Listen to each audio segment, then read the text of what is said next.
There is so much repulsive news right now that I actually couldn't decide what I was going to have choice words for this week, especially because by the time I recorded it, a new, more reprehensible thing would have happened. So instead, I will take a pause from that. I would like to shout out some very rare good news happening right here in my home state. It is true. I actually have some serious good choice words for a new proposal by New York Governor Kathy Hochul and New York City Mayor Zohran Mamdani to provide free childcare for children as young as 2 years old. As I am sure that you know, Mayor Mamdani campaigned on this issue, and I'm so thrilled that Governor Hochul is embracing it. This is actually what it looks like when different parts of government get along and try to work together. Nice things happen. Affordability. It is a winning issue. Staggering costs of living are making it absolutely impossible for so many families in the country to get ahead, and New York is finally doing something about it. We know that prohibitively expensive childcare costs, and they are prohibitively expensive, often means that moms leave their jobs to stay home with their kids. So hopefully this also means that fewer women are going to leave the workforce. Okay, that's good. All right. I like to have something good to feel good about.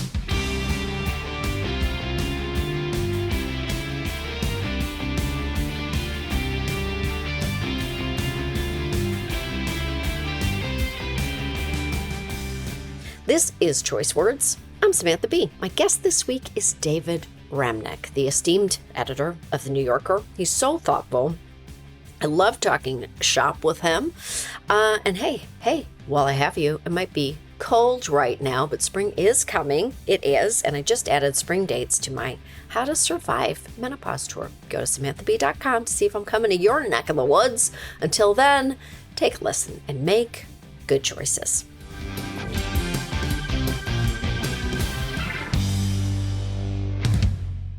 You sound like an experienced podcaster for some reason. I just did an interview today with somebody who's an expert on gambling.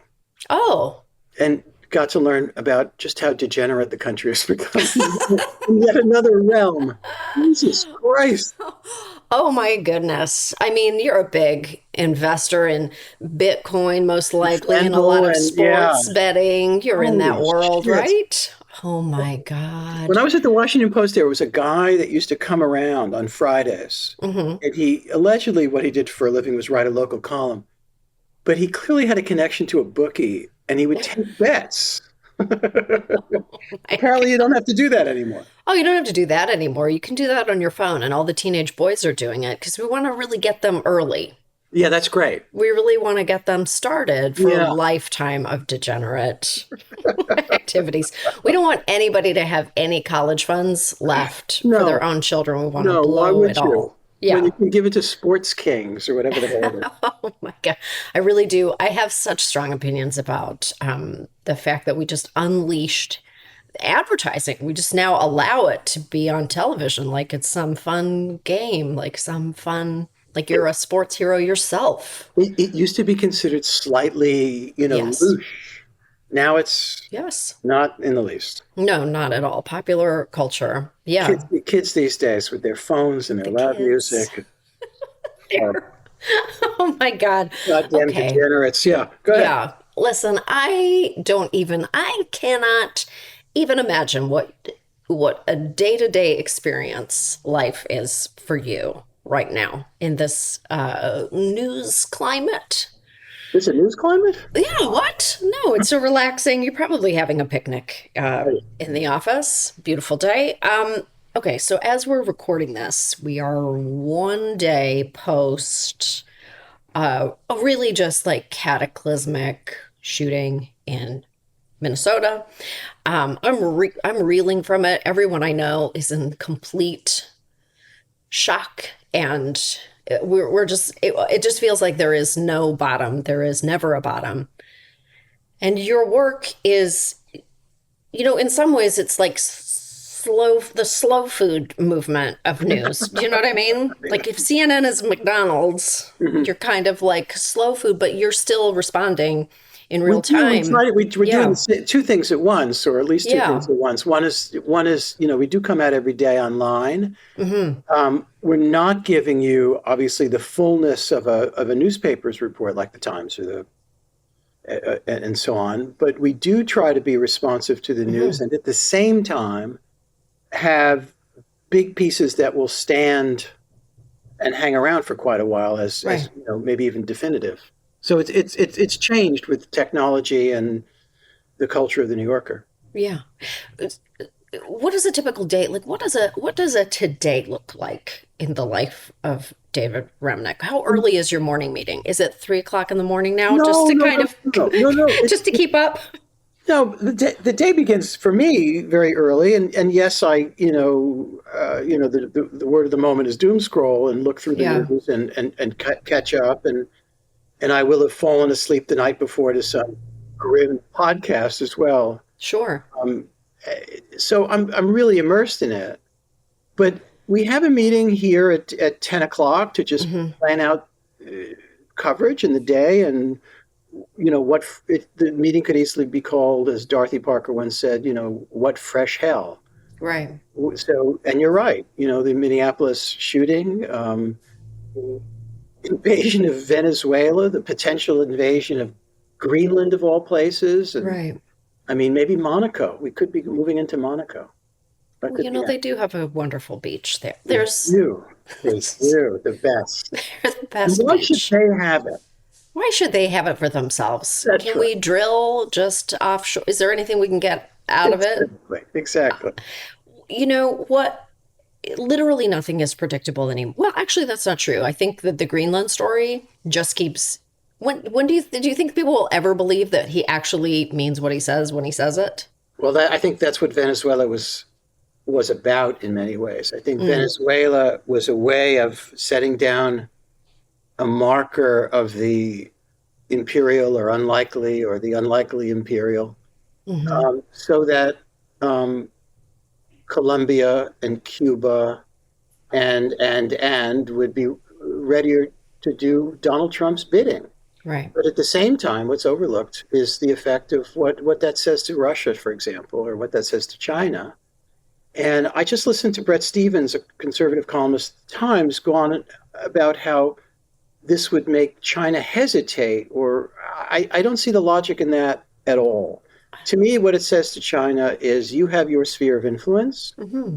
and you have Taiwan 90 miles off your coast. Right. Have at it.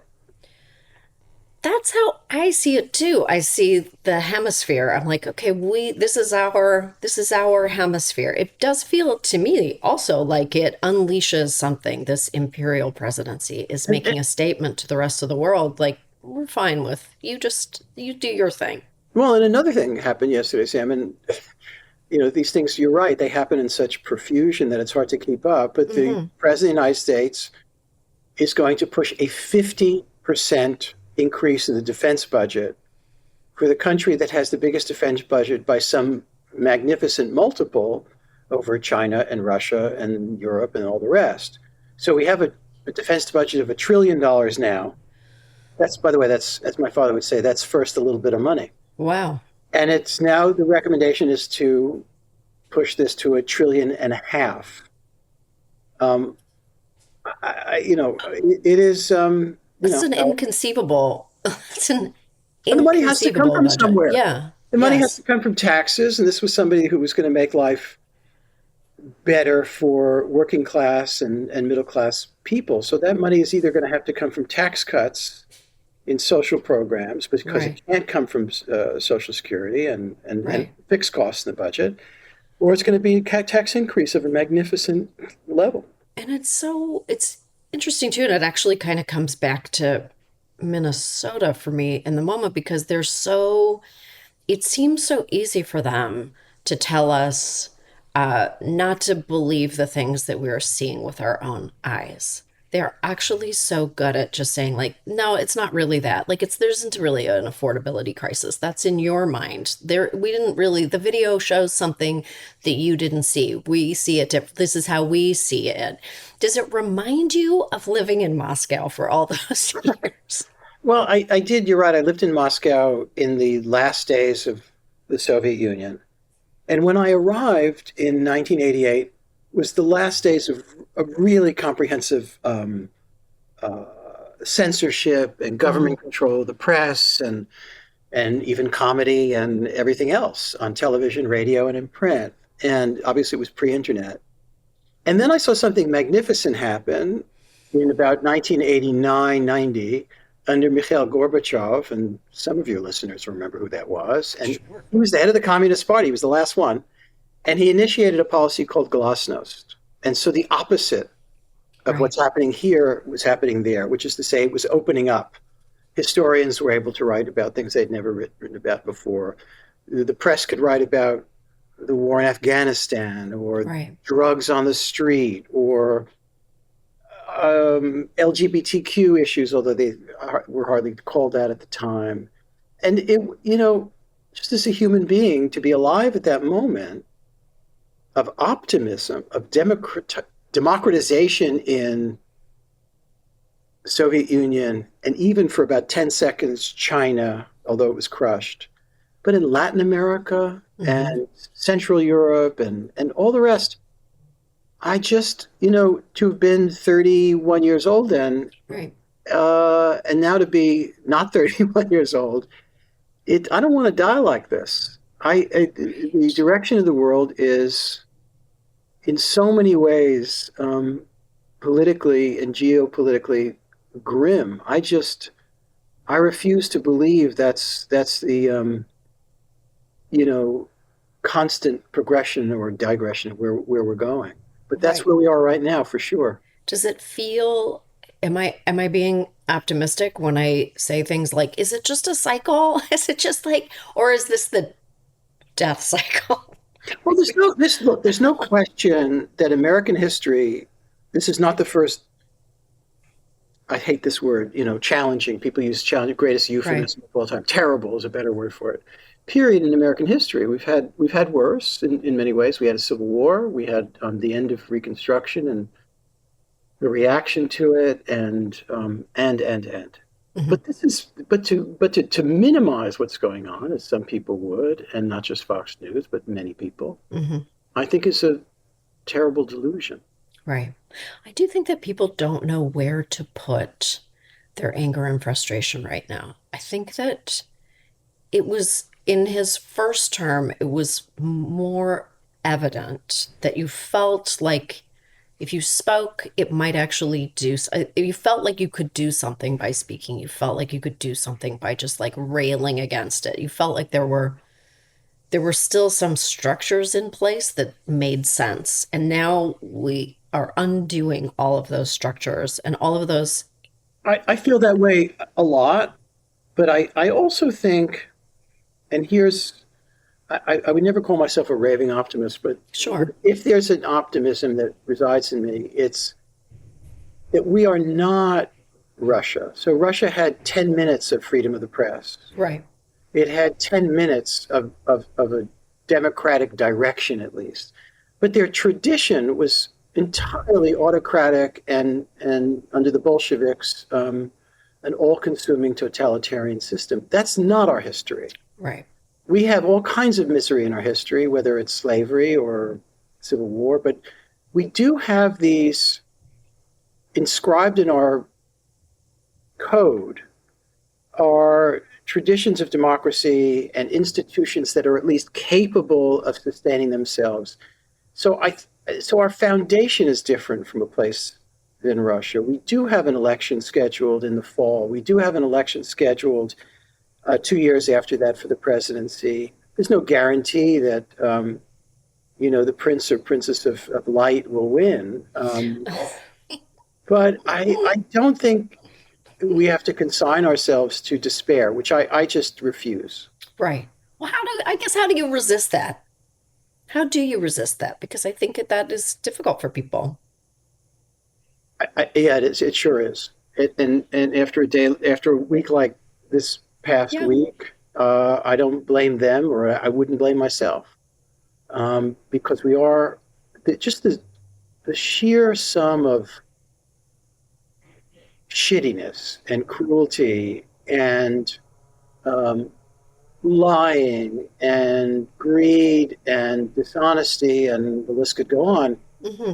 is really demoralizing. I think I'm, you know, minimizing things. There's no question about that. And, Hmm. and if I were to try to minimize it, I'd be a lousy journalist and deluding myself, or a lousy citizen in a way.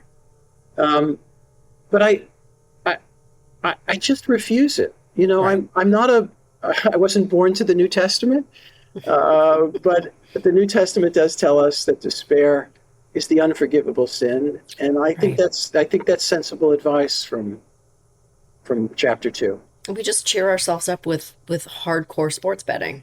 Hardcore, That exactly. Hardcore sports betting and more drinks than is absolutely necessary. yes, fantasy leagues, what have Yeah, you? It's yeah, fine. yeah. Please tell me, what was your first reaction when 60 Minutes made a rather unprecedented decision to pull the CCOT story? And This when is, you hear that, and when that happens, when something like yeah. that happens, do people consult with you? How do Are you mean? you aware of this? Are you aware of those whisperings No, like before it inside happens? 60 No. Minutes? Yeah, No. like inside. No. Okay. No, no. Maybe if I were the media reporter for the New Yorker, I Mm. would be. But Hmm. I look. Let me surprise you to some extent. Editors do delay stories. Right. They do go to their reporters and say, "I know we were thinking of running this on X day. It's not there yet." And I'm sure I've pissed off writers or other editors at the magazine by saying such things. But again, I can't speak for 60 Minutes. But what I will say is, I don't ever remember anybody doubting that maybe there was an ideological, foundation to my decision, or that there was some sense that I was doing this on the behalf of a political agenda, or God forbid, an ownership, or the owner's relationship to the President of the United States. So, Barry Weiss is now the head of CBS News. Okay. Um, every editor makes mistakes, but this was pretty quick. And, her reporters were not just objecting or grumbling, they went public Yes. and they said that a process had been introduced. So that makes it a lot more problematic. Does Barry Weiss have politics? Yes, she sure does. Do I? I do too. Hmm. I do too. We have radically different jobs. But it was not a moment that gave me a great sense of hope. Right. Right. Did people ask you to speak about? I don't. Forgive me for not knowing, but That's okay. Did you speak about it out? You must have written about it. I've never been particularly reticent about issues about the press, and Right. I would answer anything that you had to ask. I try not to comment on things publicly or write about things in public if I don't know the whole story. And Right. I think opinions can be, I think that's something that's expected of me, and I expect it of myself. Sometimes a TV producer will call up and say, "What do you think of da da da?" And I'll say, "Well, I've never even been to that country. Hmm. I Hmm. don't," and journalists rarely say this because they're very often they're eager to be on TV. I don't know. So Right. in this case, no, nobody called me that day. But generally speaking, am I concerned about the president of the United States using his levers of power to transform the media? You bet. And it's not Yeah. just CBS. No. I worked No. at the Washington Post for 10 years. And Catherine Graham and Donald Graham were incredible owners and stewards of that newspaper. Did it make mistakes sometimes? Sure. It hired me. So Right. that was a mistake. But, and in the, I think the Graham family decided they didn't really have the resources to transform the Washington Post in the expansive way that was necessary and to make it thrive in the modern world. And so Don Graham went out, he really looked hard for somebody who had those resources. And after a while, he settled on Jeff Bezos, who bought the newspaper for chump change, Yeah. $250 million for the Washington Post. And in the first term of Trump, Jeff Bezos, he wasn't the most involved owner in the world, but he had a fantastic editor in Marty Baron. And the Hmm. Washington Post was every bit as rigorous on the first Trump administration as the New York Times or anybody. Yeah. What's happened is Donald Trump made it very evident to the barons of industry and technology that the second time around, either you play ball with him or you're going to get punished. And Jeff Bezos' main industry is not the newspaper. It's Amazon.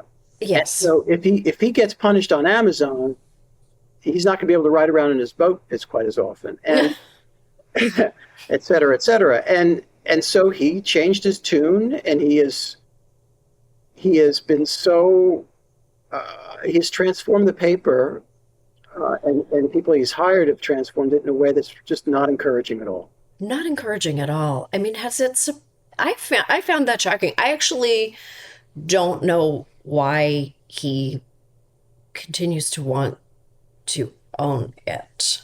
It Well, it's doesn't great. It's if by standards of prestige, instruments of power to own the press organ in the nation's I capital guess. is not nothing. I It's not guess. nothing. Um, it's the Sulzbergers, the family that owns the New York Times, Hmm. or the Newhouses, for that matter, the family that owns the New Yorker, are very rare um, in that they give their editors their head. If the editors screw up, they might get fired, but they don't get fired for doing their jobs. They don't get Right. fired for pursuing the truth wherever the truth might be. Um, and look, it's had an effect, and a lot of people left the Washington Post. I've hired a few. The Atlantic hired a whole bunch. Hmm. Um, and talent is not everywhere, and it's affected the paper. And let me just say, I do want to say, the Post continues to do good reporting. I Right. don't blame the editors and the reporters; they're doing the best they possibly can. But man, it's the Jeff Bezos has done them no favor, or No us. favor.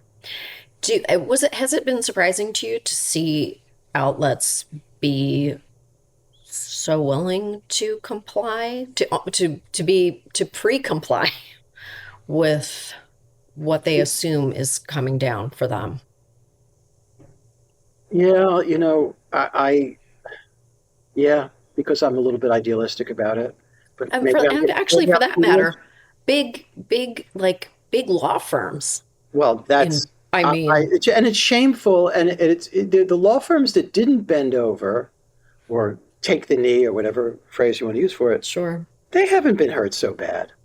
no, My understanding of the outcome is that the firms that more or less told the government to kiss off, as opposed to Paul Weiss and the others, hmm, it's not a radical difference.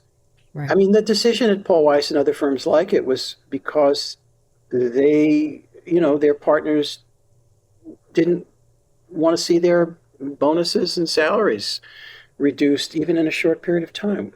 right. Because I mean, as much as he is such an agent of chaos in the world, he also turns the eye of Sauron onto different things pretty quickly. Look, Turns he his understands one thing very keenly and intuitively. He understands the exertion of power. mm, He has a very I'm not sure that he's read Machiavelli. I'm I gonna say I'm going to he guess not. hasn't. But minimizing him or minimizing his sense of how power works, I think at this point only a fool would do that. Right. It feels quite intuitive. Yeah, and I think also he's trying to, he means what he says. I look, I'm all cards on the table, and I don't say this with any, to brag. I'm being, one of people being sued by him. I'm on the Pulitzer Hmm. board, and there's the unlikeliest lawsuit you'd ever imagine. The Times and the Post, even before I was on the board, won a Pulitzer for um, work they did on Russian election interference. Hmm. Um, the statute of limitation ran out on defamation. I joined the board just, to be fastidious about it. The board looked into that Pulitzer to make sure that it was all kosher. It was, and we issued like a 2 sentence statement reaffirming it. And he sued that statement constituted defamation. Oh, Well, wow. and it's continuing. I don't want to get into it very much, but it's Sure. continuing largely because they managed to get it in the Florida courts. So I think I don't need to spell out what that means. So, ultimately, I think it's an unjust suit and will win. But there's so much of this. The Yes. multi-billion-dollar lawsuits leveled at the Yes. Times and he just he does it sometimes because he thinks he'll win, and maybe more often just to swagger. Just a swagger. And it's actually, if I can give them one compliment, I'm waiting to hear this. it's Yeah, very creative. yeah, go ahead. They have a there's a creativity to the cruelty and the mayhem, actually. Like just a big, it feels like a big, like Silicon Valley style whiteboard with a lot of post-its, on Yeah. like kind of smacked to the surface of it. Just be like, what about if we did Did, it in did, Florida? did you watch that Stephen Miller appearance on CNN the other day? I couldn't bear to. Well, I get paid to do so. So I watched it, and he got up and he basically said, "This is the way the world works. Whoever's Hmm. got the most power wins." I mean, that was the essence of Sure. this. And, look, historically speaking, there's some truth in this. But to hear an American close aide to the President of the United States, a country that at least aspires to, pretends to have a moral dimension to its bearing in the world, say those, the cliche in Washington is say the quiet thing out loud, a phrase I'm getting a little tired of hearing. Hmm. But to hear that so starkly and to know damn well that it reflects the president's own Yeah. thinking, and then to hear the guy go on and on about how the United States has every right to Greenland is to be struck Yeah, on just how far things have come. I don't actually think that the phrasing saying the quiet part out loud applies anymore because No, it ain't so there don't seem quiet. to be any quiet parts, That's totally fair. That's totally fair. and I And, do and, and feel, to echo that point, what was amazing about the press conference when all those, when Trump came in with Rubio and Hegseth to announce the invasion in Venezuela, mhm, well, Rubio said we're doing this because of the drug importation or because Venezuela allies itself with Iran. And then the president basically said, no, no, no, oil. oil. Thank you It's very just much. the oil. Yeah, which is why our cover this week, drawn by Barry Blitt, is of Trump with a giant barrel of oil glugging down. Great. It looks like a 19th century political cartoon. Couldn't you imagine, just going back to Stephen Miller for a second, couldn't you imagine him standing on a dining table in a cafeteria giving that very same speech? Like I an feel animal. like very consistent over time. Yeah. Yeah. Maybe one of the most consistent characters we've ever encountered. Yeah. How are you feeling about, I probably can guess, but I want to talk a little bit about the future of public television and radio. This So corporation. I'm a little bit in the public radio business. Right. The New Yorker Radio Hour Yeah. is allied with WNYC, Yep. and it's tough. But I think I admire the head of NPR. I thought she had some missteps in the beginning, but I think she's shown chutzpah and Right. in not acceding to the demands of government. Yes, she's absorbed a lot of criticism. She's absorbed, defunding and so on and so forth. Um, Public television is a story I know less about, but public radio, I live there. Right. Right. It does feel like I mean, individual donors certainly are stepping into the So front. far, so People are, good. yeah, so far so good. That was a really pleasant I don't know if it was surprising, but it was a nice thing to see that people, you know, we live in New York, and some of your listeners live in New York or Los Angeles, da, da, da. But there are parts of this country, lots of parts that they've lost their newspaper. Yeah. Two newspapers close in this country every week. Thousands of them have closed. And very, very, very often in the United States, the best source of news, the most consistent source of news is public radio. Yes. And there are places in Alaska and Pacific Northwest and the Midwest and elsewhere where public radio um, is the best source for whatever flaws you might want to point out. And I think that's an important thing to sustain. What does your media diet consist of? How are you? Because there are so many new kind of outlets and Yeah. Substacks just popping up all over the place. Who are you turning to? Well, I have the kind of standard answer to that, and then the more eccentric, and then there's Hmm. some because of there are certain subjects that I follow. I read the Times, a newspaper that's gotten better to my mind in the mainstream media in the news area is the Wall Street Journal. The Wall Street Journal, I used to read its op-ed pages because I wanted to get a good healthy dose of news I disagreed with, to Me say the too. least.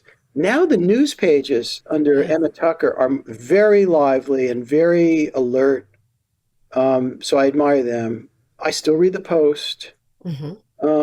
I've never been an LA Times reader. I read lots of websites. I also, because I'm very interested in the Middle East and things surrounding Russia and Russia-Ukraine, I Yeah. read and I read Russian, so I read some Russian websites. And so that's a lot in the morning. When I go to bed at night, because I'm a man of late middle age, I don't necessarily fall asleep immediately and I'm interrupted once or twice. So I'm listening to podcasts about those kind of subjects. Lately, I've been trying to think about and write about Joe Rogan. So I've listened to Interesting. tons of hours of Rogan. What do you think? Do you listen at all? I don't listen at You've never listened? all. I have never gotten through, and that is surprising for people, but I actually, having left, I mean, I'm I'm not really now it's just a personal obsession that I'm Right. constantly listening to news and constantly consuming news Yeah. for this work, but I don't have any requirement to listen to Joe Rogan, and I'm so grateful because I can't get through. It's too rambling for me. I So that's fair. cannot. When I was a Oh, kid, I grew up in New Jersey, like, 45 minutes in a world away from Manhattan. yeah. And I was like an adolescent insomniac, and I would listen through the night, and I'm older than you, so I would listen to things like Long John Nebel or Barry Gray, and then these other weirdos that Rogan clearly has listened to, like Art Bell. Hmm. And they would talk for hours about the news, and then they talk about flying saucers and all sorts of crazy shit. And I was fascinated by this because it just the out there-ness of it. Right. I was fascinated by it. And I listened to Rogan, and he is by far the most popular. I hate to So break popular. you break it to either one of us. He's the most Yeah. popular by some order of magnitude. Hmm. Largely guys between 18 and 35, but not only. And a lot of the stuff is supplements and bodybuilding and kind of stoner talk about UFOs or the Kennedy assassination. But then I'll have somebody on like Elon Musk for 3 hours. Now, Elon Musk is not going to talk to me for 3 hours. He's just not. Right. Right. And it's fascinating. Now, is it a great interview in the classic sense? No. But there you hear Elon Musk at his ease, yammering about, with unmitigated ego and sense of fantasy. I find it fascinating. And he platforms, to use the modern phrase, all these kind of pseudo historians. And unfortunately, a lot of this crap has gotten a foothold in standard politics. Where do you think, Oh, yeah, Nick Fuentes, what rock did Nick Fuentes crawl out of? of So, course. so now, in fairness to Rogan, he hasn't had him on, but that's more a Tucker Carlson thing. But Hmm. who I think is a completely different animal, much more self-aware, Completely different. completely. Living in a compound Yeah, far away from all yeah. of Where is us. this in Maine or? Maine, Yeah, yep. yeah. Well, whatever. Well, what do you, is it just a wearing down of the psyche? Because 56-year-old woman, I feel there are not enough hours in the day for me to give 10 minutes to Yeah. any type of flying saucer talk. I don't Maybe that's what you have, need. Maybe you need a little flying saucer. Yeah. No, but maybe I I also do. listened, and he has lots of comedians on that Sure. are not probably your thing or even mine. For the world of me, I don't find Theo Von hilarious. But I listen to you. I watched John when he's on Monday nights, Hmm. some else. You got to laugh in this world. Yes. But I also recognize, and this is no dissing, that the average age of the people who are watching The Daily Show Oh, yeah. ain't young. No, It's right up there with cable television, cable news. sure. So I do try to, in the same way that I can't just listen to Bob Dylan all the time. I want to hear what's going on now, I really think that however the exerting that may be. I as a person who has, I mean, my son is really right at that age where he's consuming a fair amount of social media. He does lots of awesome things. He plays the piano. How He's a old? wonderful, he's 17. Yeah, He's a wonderful person. yeah. But if you really want to understand the mind of a 17-year-old, you've got to look at the bodybuilders. Is Got he ripped? to talk about. Absolutely. As are Wow, all his friends. wow. They're consuming so much fitness content. And we have this conversation frequently where I will sit with him and I'm like, that this bodybuilding content is one thing, and like working on your macros or whatever it is that you're all talking about. He But must love don't, hearing this from you. oh, he loves it. Yeah. It's Please about, tell me more, Mom, about my social media oh, content. you Help me should, with my algorithm. you should hear our conversations about menopause, which I also have with him. And he has He begged must me. love hearing this. He has actually physically said the words, "Please stop talking to me about menopause." I I know. I got it. Yeah, yeah. But I'm like, that these bodybuilders can take you down a path and all of a sudden you're consuming content that you never asked for and the algorithm is feeding you all kinds of things that are incorrect. I did. I'm slightly older than your son, but the one thing I did escape in life, Hmm. there was that moment. Do you remember this moment? Should I sign up for Twitter or not? Oh, I do. Yes, I And do. I thought to Hmm. myself, you know what? You're enough of an egomaniac that if you sign up for it, you're going to tweet something, then you're going to see how many likes you had, and blah, blah, blah. And then you're going to go down, and this is bad for you. And people will, because of the job you have, Hmm. people are going to say nasty things to you, and you're going to get all exercised about it. So I didn't. And so I now am quite convinced that I made two good decisions in my life. I married well the first time and I'm still married. That's a big one. Yay for me. Good And, job. and yeah, and God knows we're all surrounded by people who weren't so lucky. And the second was I didn't sign up for social media. And the temptation is zero. It's such a good policy in life, and I You blew it. barely Yeah. engage with social media also because I actually can't do it because I feel when you're in the public sphere, for me, a terrible insult is a kind of a wash with a compliment.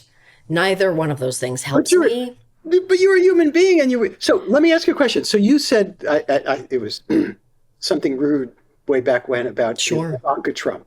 of course. That was great. Thanks. Off the record. And it was a bold thing to say. What happened on social media? Everything exploded in a way that I could not have, it was like, it changed me as a person. It changed my DNA, I would say. Really? I don't, even then, even at that time, I really didn't engage with the social media. I really just don't read comments about my, I actually never, ever, very disciplined about it. I don't read any article that mentions me. I never have. I don't. Reviews, things like that? Never. Wow. I learned very early, and I'll tell you this specific instance. Ah, When I got hired at The Daily Show in 2003, I was so excited. A yeah, Canadian girl plucked from obscurity gets yeah. the best job she ever had, a job I would have only ever been able to dream of.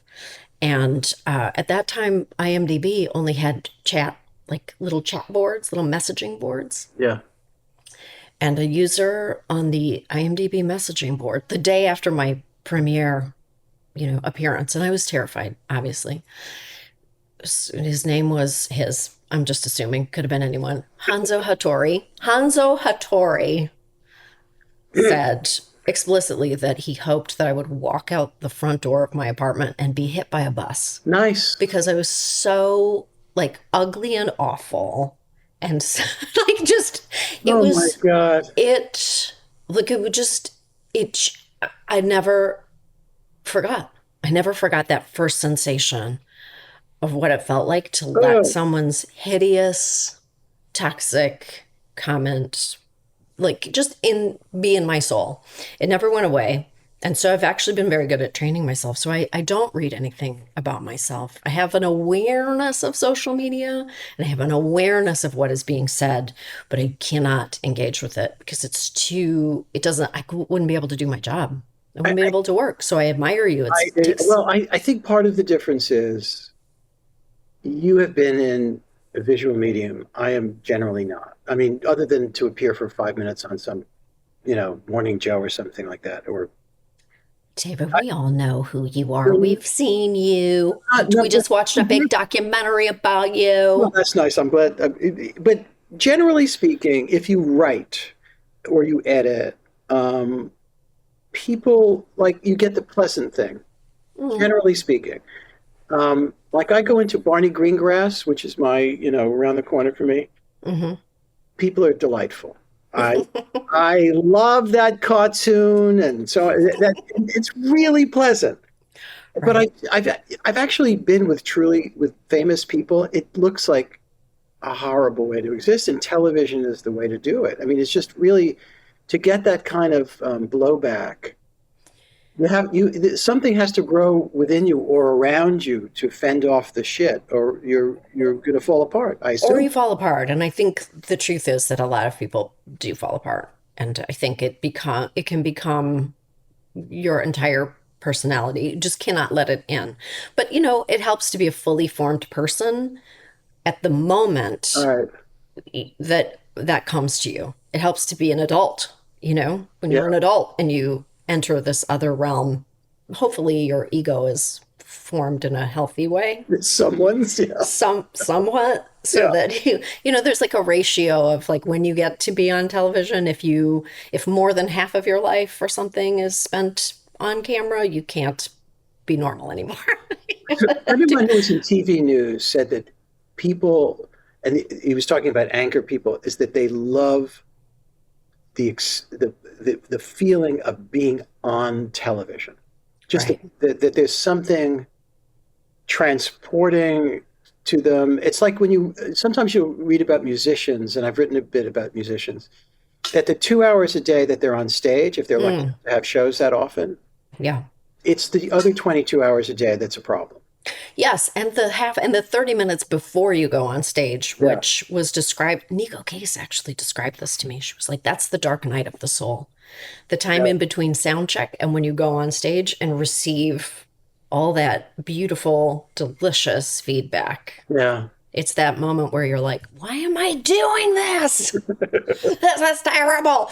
I don't know how we got But talking about this, but this job, as an editor, yes, there are all kinds of management issues that you need to mhm, deal with, and you're right. You're in the middle of this when the news is bad. You feel it There's not a lot of escaping it, but the pleasure of receiving from a writer a piece that either is great or is around the corner from being great, and all you have to do is say yes, Mm. is delicious and wonderful. Well, when I watched the documentary, The New Yorker at 100, which I highly recommend, I confess that I felt like a pang. I don't often feel a pang for my old jobs. I really don't. I really love my very full life of the stuff that I do now, and I truly love it. Um, but I really, really miss being in those morning meetings, in those collaborative spaces with the smartest people in the world, bringing you the best ideas you've never heard of before. And they know things that you don't. They know And things. everybody in the meeting is, at this point, younger than I am. And so their social and Mhm. cultural lives are different, and how they react to things are different, whether it's serious or more joyful. Right. It's a real pleasure. I'm never bored in those meetings, ever, No, ever, ever, ever. I always found it to be completely invigorating to be with all of those very smart young people who I had the privilege to work with, and Mm. the things that they would come up with were like they were astonishing. And I do want to say that I think your fact checking department, that's one thing we all had robust fact checking at Full Now, Sim, Frontal. Sim, you've been called, I assume, over time by fact checkers here or there. Oh, I've been called by New Yorker fact checkers. I kind of know that. And how did it Oh, go? yeah. It was incredible. They were the best. I've never had an experience being fact checked the way that I was fact checked What were you when called for? someone from, I can't remember, probably been called more than once, but it was so intense, so specific. And they asked you to remember so my memory is so poor. And it literally was down to like, what was the color of the sweater that you were wearing when you said the thing that you said about this, or when you were in the meeting with so and so, was your blouse striped or was it a Yeah. polka dot blouse? And you have to go back, like it's it's a really intense experience, but in the Yeah. best possible way. And I think it, we had a real thirst for fact checking at Full Frontal. We were put through the rigors. Oh, really? Oh, You yes. had a Yeah, staff of people who did just oh, that? yes. Uh-huh. Yes. And they were Wow. amazing. And if you need their names for future reference, I'd I give them do. to you because they were just the best. It's not by accident that over time, we have 28 of them at a given moment. Yeah, And not all of them become writers or editors. Some sure. of them go off, I don't know, they go to law school or they Yeah, get honest work or whatever it is they do. But, over time, any number of fact checkers have become either editors here or writers, names people who you've probably been on your program hmm, or you've read and so on, because it is a really it's rigorous practice for what yeah, reporting is. And and I think they take the work very seriously in the sense of responsibility of getting things work right. yes, There's a kind of culture of that I'm not saying it's the only place that does it, but it was invented here, so far as I know, by Harold Ross a million years ago, because the New Yorker in the early days was a mainly comic yes. magazine, I mainly. didn't know that until I watched the Yeah, documentary. I didn't realize that. it was Dorothy Parker and Robert Yeah, Benchley and blah blah blah, and that was the dominant part of the DNA in the early days. It got more serious as the Second World War came and so on. And but Harold Ross's favorite kind of piece was something that was really laden with facts, right. not just politically controversial facts, but what bauxite is, or how many legs does a caterpillar have, or whatever it might be. He was a Hmm. nut about that, like seriously nutty about it. Well, anytime anyone dismisses a New Yorker piece in my presence, or if I read about like some, I'm like, no, you don't understand.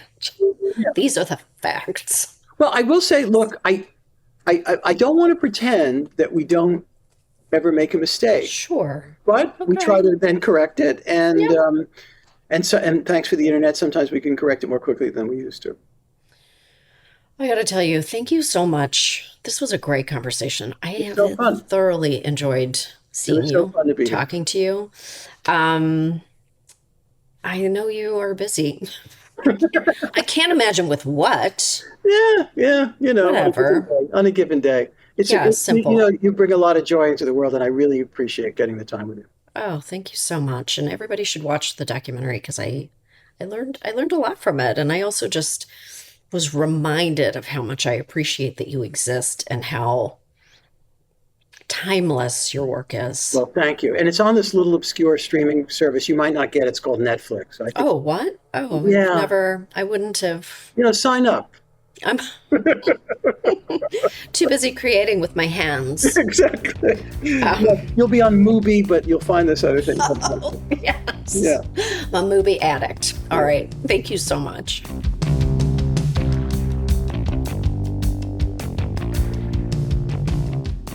That was David Remnick, and I had no choice but to look up one thing. We were talking about what he listens to in the middle of the night when he can't sleep, and he mentioned when he was a kid, he listened to someone named Long John Nebel, which was just absolutely not a name that I was familiar with.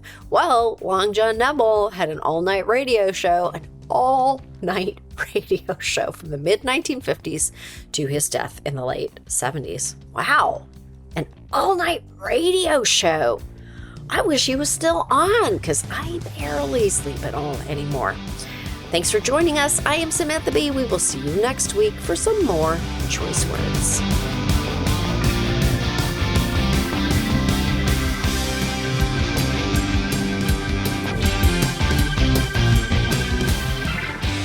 Thank you for listening to Choice Words, which was created by and is hosted by me, Samantha Bee. The show is produced by Svea Baron Reinstein with editing and additional producing by Ryan Connor. We're distributed by Lemonada Media, and you can find me at Real Sam B on Instagram. Follow Choice Words wherever you get your podcasts or listen ad-free on Amazon Music with your Prime membership.